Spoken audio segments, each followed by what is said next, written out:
ये radio Pakistan podcast है। अस्सलाम वालेकुम। रेडियो पाकिस्तान की podcast category entrepreneur in focus की नई एपिसोड के साथ मैं हूं आपके साथ यास्मीन बरलास।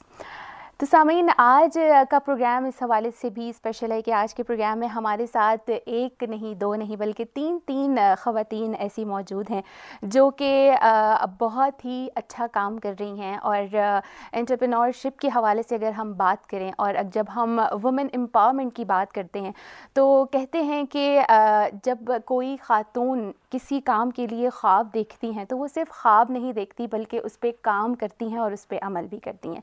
इसी हवाले से हमारे साथ हमारे स्टूडियोज़ में गेस्ट मौजूद हैं सादिया ज़ेब। सादिया ज़ेब टेक्सटाइल डिज़ाइनर हैं और रंगों से खेलती हैं। सादिया ज़ेब से हम गुफ्तगू का आगाज़ करेंगे। अस्सलाम वालेकुम सादिया। अस्सलाम वालेकुम। कैसी हैं आप? मैं बिल्कुल ठीक। बहुत शुक्रिया प्रोग्राम में आने के लिए। और मैं चाहूँगी कि हमारे देखने वालों को आप अपने बारे में बताइए कुछ। बहुत शुक्रिया मुझे यहाँ पे इनवाइट करने का और मेरा काम अप्रिशिएट करने का। मेरा नाम सादिया ज़ेब है और मैं टेक्सटाइल डिज़ाइनर हूँ। जैसे कि यास्मीन ने आपको बताया कि रंगों से खेलना ही मेरा शौक़ है। इस शौक़ को लेके मैंने अपने काम को आगे बढ़ाया और इसी की वजह से मैंने अपना बिज़नेस भी स्टार्ट किया स्ट्रोक्स बाय सादिया के नाम से।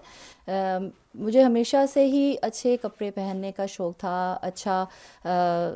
लोगों को भी मैंने अप्रिशिएट इसी तरह देख के किया कि अच्छे ये लोग कपड़े पहनते हैं। उसी से मेरा शौक़ जो है वो आगे बढ़ा और मैंने ये सोचा कि मैं अब इसको अपने बिज़नेस में इसको मैं तब्दील करूं। तो स्ट्रोक्स बाय सादिया मेरा ब्रांड है और मैं फैब्रिक पेंटिंग का काम करती हूँ। बिल्कुल, फैब्रिक पेंटिंग का आप काम करती हैं। सादिया, मुझे ये बताइएगा कि कितना टाइम हो चुका है आपको ये काम करते हुए? मुझे एक्चुअली इस फील्ड में तो मेरी डिग्री जो है वो काफ़ी पहले की है, लेकिन जो मैंने प्रॉपर बिज़नेस स्टार्ट किया है वो मेरा 3-4 साल तकरीबन मुझे हो गए हैं इस बिज़नेस में आए हुए। ठीक है। ऑन अ सीरियस नोट मैंने इसको प्रॉपर रजिस्टर करवाया और यहाँ से फिर मैंने अपने काम का आगाज़ किया। ठीक है। अच्छा सादिया, मुझे ये बताइए कि जब भी हम कोई भी काम स्टार्ट करते हैं तो उसके पीछे कोई ना कोई मोटिवेशन होती है, हमारी कोई ना कोई इंस्पिरेशन होती है। तो फैब्रिक पेंट ही क्यों? टेक्सटाइल डिज़ाइनिंग पढ़ने के बाद इसी को आपने क्यों चुना और क्या इंस्पिरेशन थी इसके पीछे? अच्छा, बेसिकली ऐसा है कि जिस तरह हर जो एक मेन काम स्टार्ट होता है, कोई बिज़नेस स्टार्ट होता है, वो आप कहते हैं कि आप घर से ही स्टार्ट करते हैं। मुझे अपनी कपड़ों की डिज़ाइनिंग का शौक़ था। मैं जब भी कपड़े पहन के किसी फंक्शन में मैंने जाना होता था, वहाँ पे सब अप्रिशिएट करते थे और वो चाहते थे कि वो मुझसे कपड़े डिज़ाइन करवाएं। तो इस चीज़ को लेते हुए मुझे लगा कि मुझे इस फील्ड में आना चाहिए और प्रॉपर डिज़ाइनिंग को अपना पैशन बनाना चाहिए। ठीक है।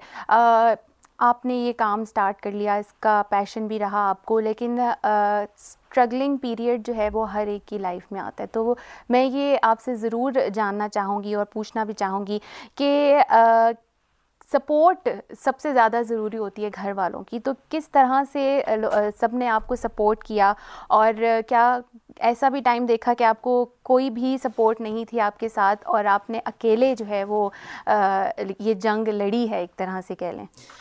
बिल्कुल इसी तरह मेरे साथ भी रहा। इनिशियली शादी से पहले मेरे फादर ने मुझे बहुत सपोर्ट किया था और आज तक मैं कोशिश करती हूँ कि मैं कुछ सीखूँ और मैं लर्न करूँ डिफरेंट जगहों पे, डिफरेंट लोगों से मिलके। आज तक भी मैं चीज़ें जो है वो लर्न कर रही हूँ। लेकिन स्ट्रगलिंग का जहाँ तक सवाल है वो मेरे फादर ने हर जगह, मैंने जहाँ पे भी उनसे बोला कि मैंने कुछ सीखना है या मैंने कोर्स करना है, उन्होंने मेरे साथ कोऑपरेट किया। फिर शादी के बाद मेरे हस्बैंड की बहुत बड़ी सपोर्ट थी। उन्होंने मुझे हर जगह पे, अब जैसे मैंने एग्ज़िबिशन से स्टार्ट किया अपना काम, वहाँ पे उन्होंने मुझे बैकअप किया, मुझे सपोर्ट किया कि आप स्टॉल ले सकती हैं, आप कर सकती हैं।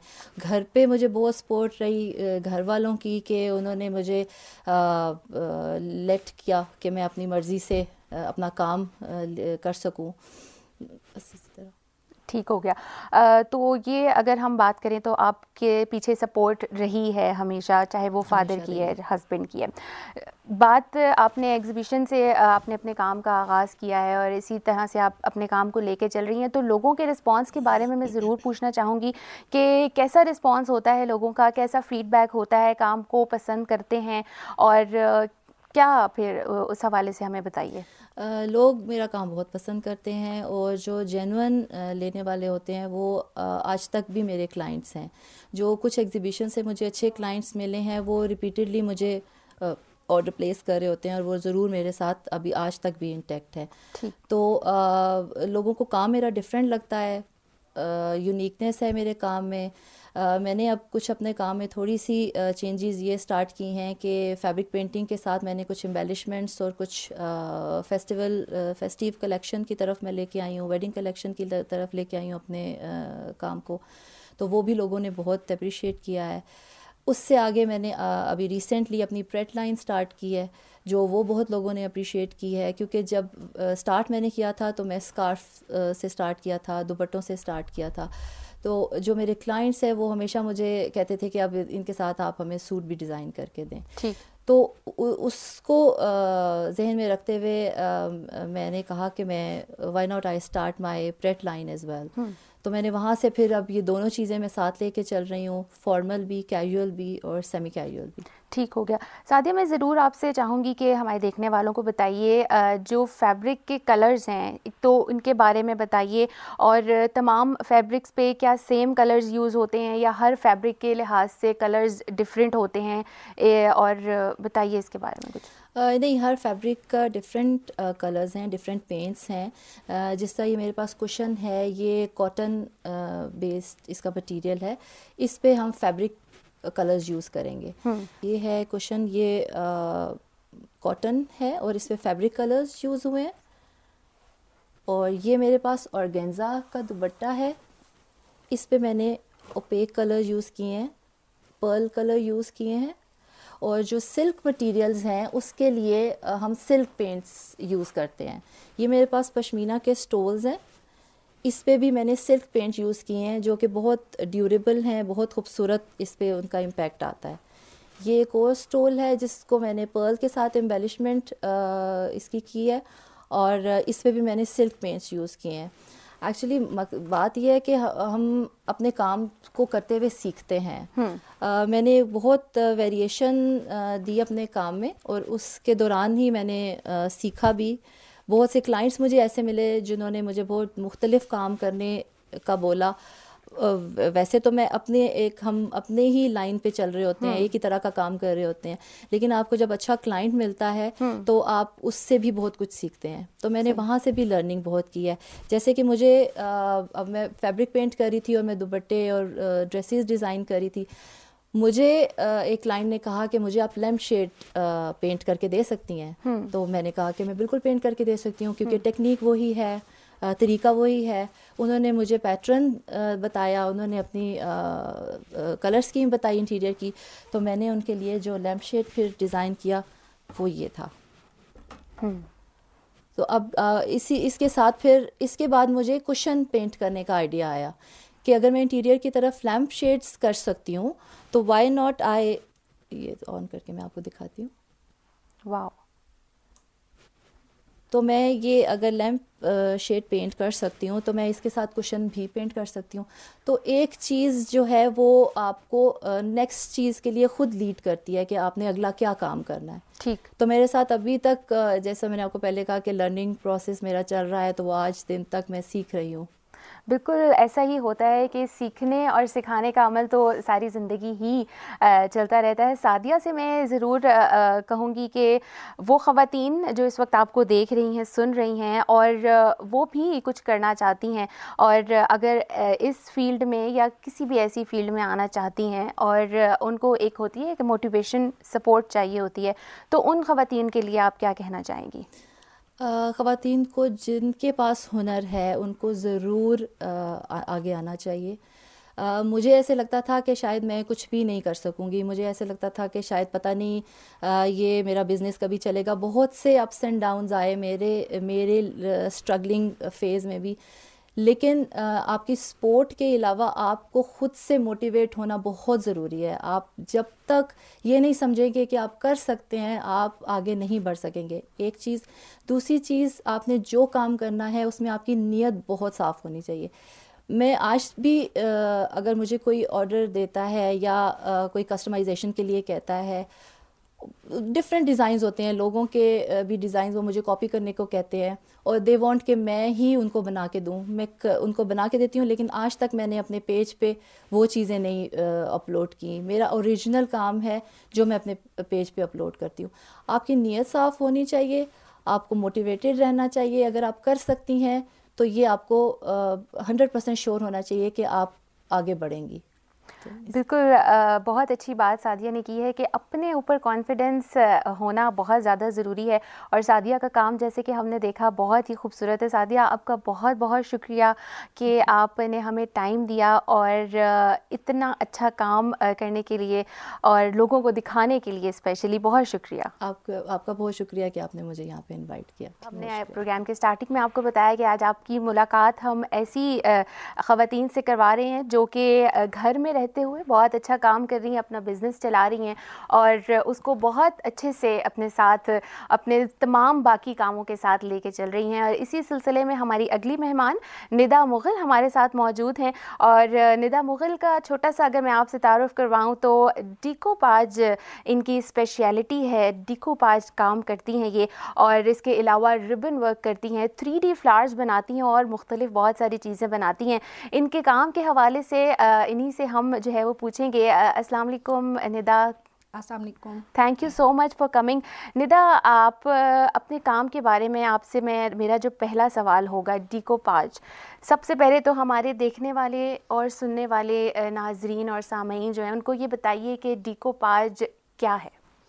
डिकोपाज एक्चुअली ना ये टिशू पेपर्स होते हैं, उनको हम अपने ना कलर्स के साथ मिक्स करके ना हम उनको बनाते हैं। और मतलब बहुत सारे लोगों को ये लगता है कि ये पेंटिंग है। अच्छा। पर जबकि ये पेंटिंग नहीं होती, ये टिश्यू पेपर्स होते हैं, प्रिंटेड टिश्यू, और डिफरेंट मतलब कलर्स के होते हैं, मतलब शेप्स के होते हैं, मतलब इस तरह होते हैं। जैसे कि ये मेरे पास है, मैं आपको दिखाती हूँ। ये देखने में लगता है ऐसे है कि ये ना कि ये पेंटिंग हुई हुई है, पर ये पेंटिंग नहीं है, ये टिश्यू पेपर्स हैं। और ये मैंने इस तरीके से इसको पेस्ट किया है और कलर्स के साथ कि ये खूबसूरत सी मैंने ट्रे बनाई है। अच्छा, इस पे आपने जो है वो ट्रे बनाई है। और मैं ज़रूर ये आपसे पूछना चाहूँगी कि डिकोपाज आप किस किस चीज़ पर अप्लाई कर सकते हैं, किस किस चीज़ पे यूज़ कर सकते हैं और कितना ड्यूरेबल है ये? इसको हम वुडन पे यूज़ कर सकते हैं, इसके अलावा हम इसके बॉटल्स पे भी यूज़ कर सकते हैं। मतलब ये दो चीज़ें हैं। कैनवस पे यूज़ कर सकते हैं। डिफरेंट आइए आपके माइंड में है कि आपने इसको कैसे यूज़ करना है, किस चीज़ पे यूज़ करना है। ये बात बिल्कुल सही की है कि इंसान के अपने माइंड में जो आइडियाज़ आते रहते हैं, फिर आप उसको जो है वो डिफरेंट चीज़ों पर अप्लाई करते हैं। तो मुझे बताइएगा कि आपसे मैं ये सवाल ज़रूर पूछूंगी कि आपकी क्या मोटिवेशन थी जब आपने ये काम स्टार्ट किया, और कितने अरसे से ये काम कर रही हैं आप? मुझे 10 ईयर्स हो गए। 10 इयर्स से ये काम कर रही हैं। तो कैसे, क्या सोचा था, क्या था माइंड में, क्यों ये काम चुना? बस मुझे शौक़ था बचपन से। मैं जैसे छोटे छोटे पॉट्स लेके उनके ऊपर पेंटिंग करना, मतलब इस तरह बनाती थी। तो सब कहते थे कि सब मतलब घर में सब कहते थे बहुत अच्छा करती हो। तो फिर मैंने एक ट्रेनिंग मतलब वोकेशनल सेंटर ज्वाइन किया, वहाँ पे गई तो वहाँ पे मैंने और अच्छा सीखा।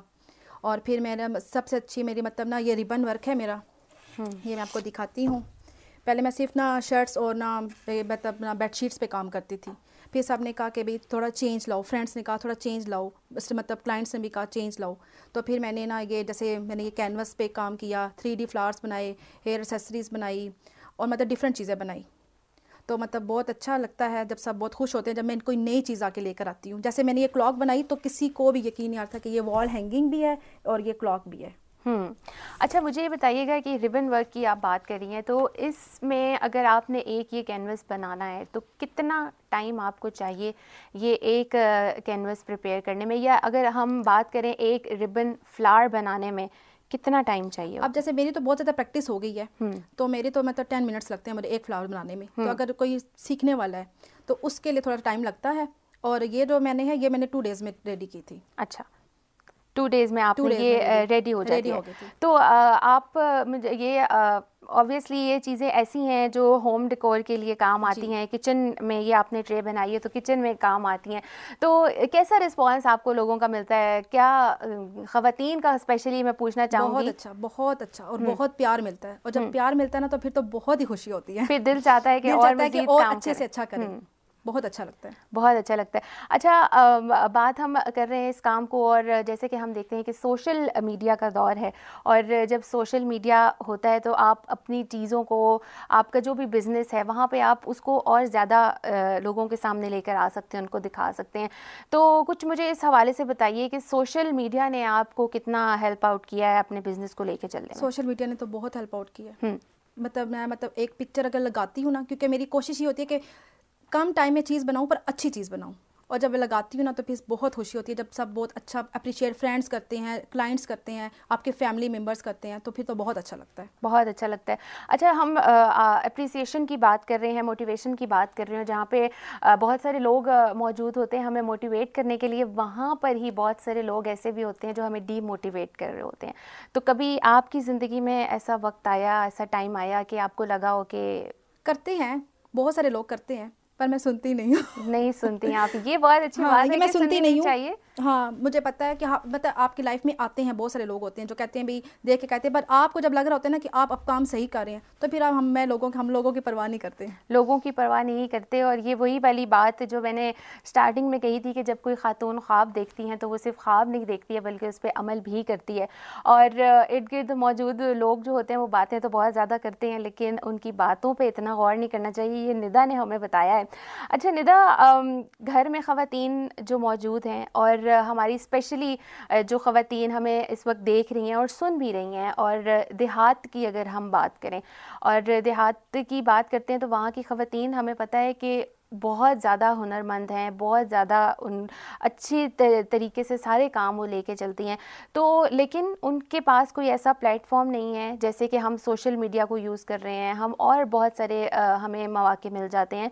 तो उन ख़वातीन के लिए आप क्या कहना चाहेंगी कि वो किस तरह से अपने काम को आगे लेकर आएँ और किस तरह से सोशल मीडिया के थ्रू वो किस तरह से आगे आ सकती हैं? सोशल मीडिया का एक्चुअली एक कुछ तो ऐसी फैमिली, कुछ ऐसे घर हैं जो मतलब बच्चियों को मोबाइल भी यूज़ नहीं करने देते, मतलब ऐसा है। तो वैसे मैं एक वोकेशनल सेंटर में होती हूँ जहाँ पे हम लोग बच्चियों को सिखाते हैं, और मैं तो और मेरे पास मतलब आती हैं बच्चियाँ जो सीखती हैं, पर उनको फिर मैं बताती हूँ, फिर उनके मदर्स को मैं बताती हूँ कि भाई फेसबुक या आपका पेज बनाने से कि कोई गलत काम नहीं है, ये सही काम है, इसे आपके बच्चे की क्या कहते हैं को लोग अप्रिशिएट करेंगे काम को। तो अब तो काफ़ी हद तक मतलब अच्छा जा रहा है, मतलब मेरा तो अपना इंस्टीट्यूट है, तो मतलब मैं तो वहाँ पे बच्चियों को सिखाती हूँ, हम गरीब बच्चियों को सिखाते हैं।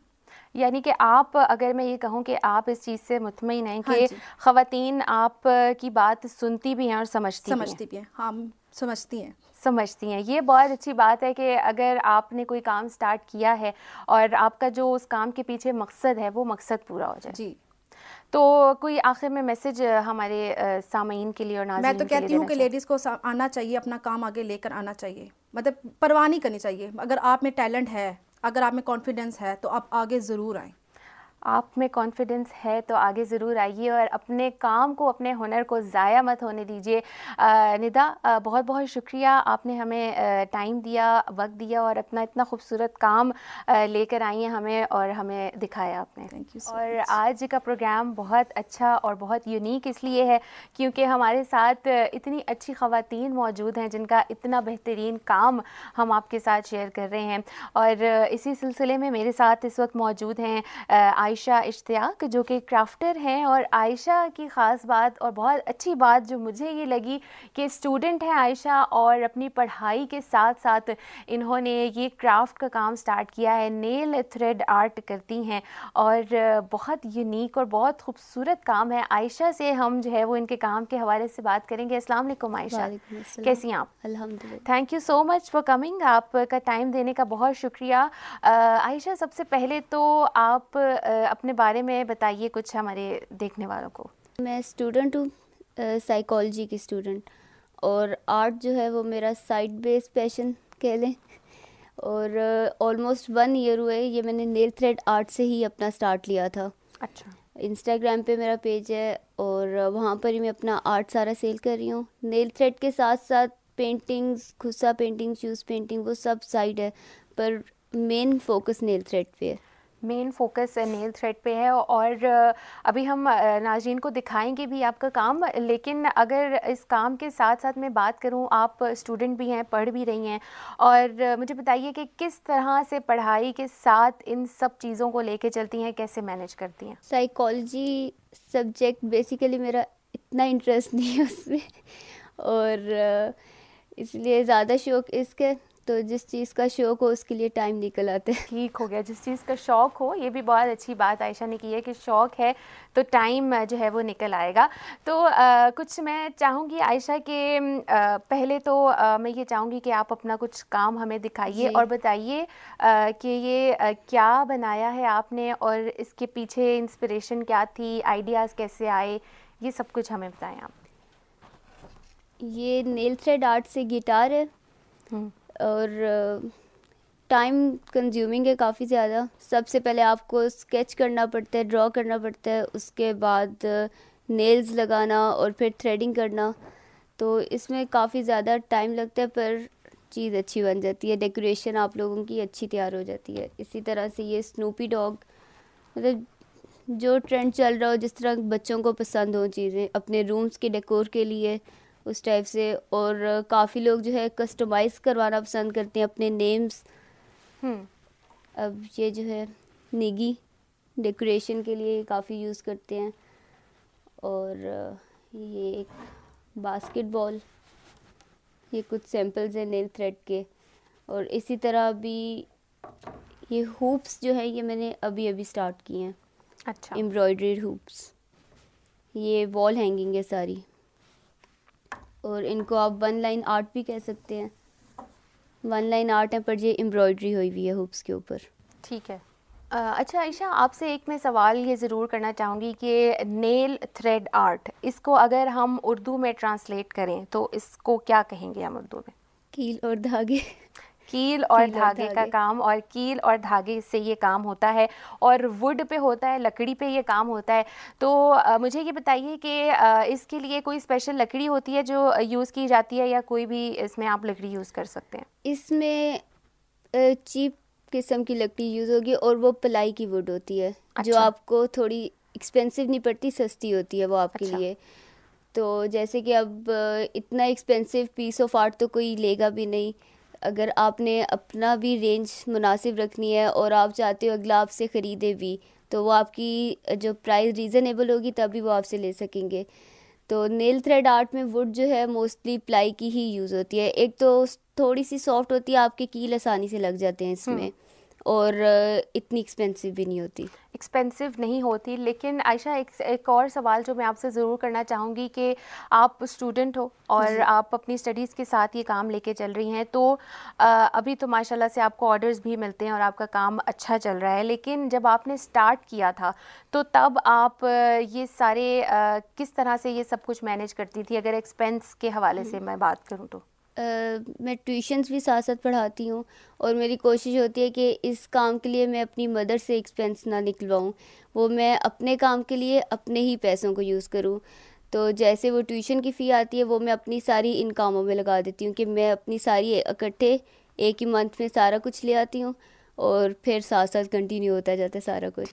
स्टार्ट में जब मेरे स्टूडेंट्स को पता चला था कि मैम जो हैं ये नेल थ्रेड आर्ट स्टार्ट कर रही हैं, क्योंकि वो उनको भी काफ़ी मज़ा आता था ये मेरा काम देख के, तो जिसके घर कोई काम हो रहा हो या कुछ भी, वो सारे वुड के पीसेस उठा के ले आते थे कि मैम ये लें, आप इसके ऊपर भी बना लें। तो स्टार्ट मेरा जो प्रैक्टिस था ना, उस पर मैंने कभी वुड ख़रीदी नहीं थी। अच्छा। और अपने घर से भी नहीं निकली थी, सारे स्टूडेंट्स ले आते थे कि आप इसके ऊपर ट्राई कर दें। टीचर होने का और फेवरेट टीचर होने का ये एक बहुत बड़ा फ़ायदा है कि स्टूडेंट्स आपके लिए चीज़ें ले आते हैं और इस तरह से आसानी हो जाती है। अच्छा आयशा, मुझे ये बताइए कि आप स्टूडेंट हो, पढ़ रहे हो, एज भी इतनी ज़्यादा नहीं है, तो जब आपने ये काम स्टार्ट किया और घर में इजहार भी किया कि मैं ये करना चाहती हूँ, करती हूँ, तो क्या रिस्पांस था घर वालों का? क्योंकि बच्चे अमूमन बच्चों की पढ़ाई पे बहुत ज़्यादा जो है वो घर वाले सेंसिटिव होते हैं, बहुत ज़्यादा सोच भी रहे होते हैं, तो कभी किसी ने ये कहा कि नहीं पढ़ाई आप पहले कर लो फिर इस काम की तरफ आना, या कभी ऐसी कोई मुश्किल हुई कि पढ़ाई के साथ इस काम को लेके चलना? थोड़ा थोड़ा स्टार्टिंग में काफ़ी ज़्यादा इस तरह से इश्यूज़ था, तो मैंने तो पेज अपना क्रिएट कर दिया था, बस इंतज़ार था फर्स्ट ऑर्डर का। अच्छा। तो जब फर्स्ट ऑर्डर आया तो उसके बाद से मैंने कहा कि अब तो नहीं छोड़ सकते, अब तो इसको कंटिन्यू करना ही पड़ेगा। तो इतना इशू नहीं हुआ अल्हम्दुलिल्लाह। इशू नहीं हुआ। अच्छा, एक और बात जो मैं आपसे पूछना चाह रही हूँ कि सोशल मीडिया की जैसे आपने बात की है, तो पहले तो आप मुझे ये बताइए कि इसकी इंस्पिरेशन क्या थी? आपने कहीं से ये काम सीखा है या वैसे ही देख के आपने ख़ुद से इसको कैच किया? किस तरह से स्टार्ट किया था? सीखा नहीं था काम, बस इसी तरह रैंडमली गूगल सर्च से नेल थ्रेड आर्ट मिली और फिर वो यूनिक सा आइडिया था। पेंटिंग्स वगैरह तो सब करते हैं, कैनवस पेंटिंग्स ये वाले चलते हैं, तो उसी आइडिया को कॉपी करते हुए साथ साथ नेल थ्रेड स्टार्ट किया, पेज क्रिएट किया। सोशल मीडिया का एक ये फ़ायदा, आप पेज वगैरह क्रिएट कर लो, लोग देखेंगे तभी उनको पता चलेगा कि कोई नई चीज़ इंट्रोड्यूस हुई है, और इस तरह से उनका इंटरेस्ट डेवलप होता गया चीज़ें देख के। इसी तरह। अच्छा, नेल थ्रेड आर्ट जैसे कि देखने में लग रहा है कि मुख्तलिफ शेप्स बनी हुई हैं और काफ़ी सफाई से और काफ़ी यूनिक काम है, तो कभी ऐसा हुआ कि आपका काम बिल्कुल एंड पॉइंट पे पहुंचा हो और कभी थ्रेड टूट गया हो या आपका ये काम जो है वो सारा ख़राब हो गया हो? अभी तक तो ऐसा कुछ भी नहीं हुआ। चलिए, ये बहुत अच्छी बात है कि अभी तक ऐसा कुछ नहीं हुआ आयशा के साथ, लेकिन इसको देख के ऐसा लगता है कि पता नहीं कि कैसे होगा, क्योंकि मैं तो अगर बनाना चाहूँ तो मैं शायद जो है ना पहली बार में या दूसरी बार में भी इसको पिक नहीं कर सकूँगी। अच्छा, मुझे आयशा आप ज़रूर, जो स्टूडेंट्स इस वक्त हमें देख रहे हैं और सुन रहे हैं, उनके लिए आप ज़रूर कुछ बताइए कि अगर उनके पास भी कोई ऐसा टैलेंट है, क्योंकि जहाँ पर बहुत सारे लोग आप जैसे बच्चे हैं जो कि पढ़ाई के साथ साथ अपने कामों को लेके चल रहे हैं, वहाँ पे बहुत सारे स्टूडेंट्स ऐसे भी हैं जिनको ये लगता है कि नहीं, अगर हमने पढ़ाई से हट के ज़रा सा कुछ और भी काम किया तो हमारी पढ़ाई बहुत डिस्टर्ब हो जाएगी। तो किस तरह से आप स्टूडेंट्स को पैगाम देना चाहेंगी कि किस तरह से वो पढ़ाई के साथ साथ अपना जो ये साइड में उनका शौक़ है उसको कैसे लेके चल सकते हैं, टाइम कैसे मैनेज कर सकते हैं? टैलेंट सबके पास होता है किसी ना किसी चीज़ का, पर टैलेंट के साथ आपको फैमिली सपोर्ट मस्ट होनी चाहिए। अगर कोई आपको साथ साथ मोटिवेट ना करे और सपोर्ट ना हो तो फिर सिर्फ आप स्टडी को ही कंटिन्यू कर सकते हैं। अगर कोई आपको साथ साथ अप्रिशिएट करता रहेगा तो आपके अंदर भी एक डेवलप होगा शौक कि हाँ हम कर सकते हैं, तो फिर वो टाइम सारा मैनेज कर सकते हैं सर। ठीक है, तो आपको अगर मैं आपसे अगर मैं पूछूं कि आप की रूटीन क्या रहती है, और ये काम ऑब्वियसली मेहनत का काम है और टाइम ड्यूरेशन भी इसके लिए ज़्यादा चाहिए होता है, तो किस तरह से मैनेज करती हैं आप यूनिवर्सिटी और फिर घर और फिर ये काम? क्या आपने कोई स्पेशल या टाइम इसका जो है वो आपने सिलेक्टेड टाइम है कि इसी टाइम पर ही मैंने ये काम करना है, या कभी भी जब आपको टाइम मिला आपने कर लिया? ज़्यादातर तो जब भी टाइम मिले, पर अगर ऑर्डर वगैरह कोई मुझे मिला वो तो ज़्यादा टाइम जो है वो नेल्स लगाने पे लगता है, तो उसका मैं कहती हूँ या तो बहुत सुबह सुबह या फिर रात को आराम से बैठ के।